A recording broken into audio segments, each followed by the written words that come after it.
Добро вечер на всички.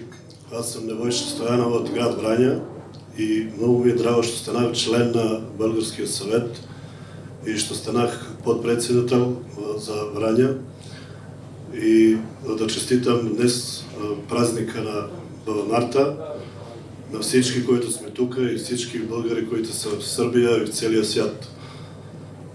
Много ви хвала, што дојдохте днес тука да увеличиме тај скуп, да видиме всички заедно, всички като едно. Много ви хвала, значи пак да се захвалим на всички кои сме тука, кои сме в цела Србија и в Европа. Хвала много на денешниот ден, којто одвоихте да дојдете, да го направиме тај еден скуп, на којто сме всички тука заедно. И така треба да останеме заедно всички. Хвала много.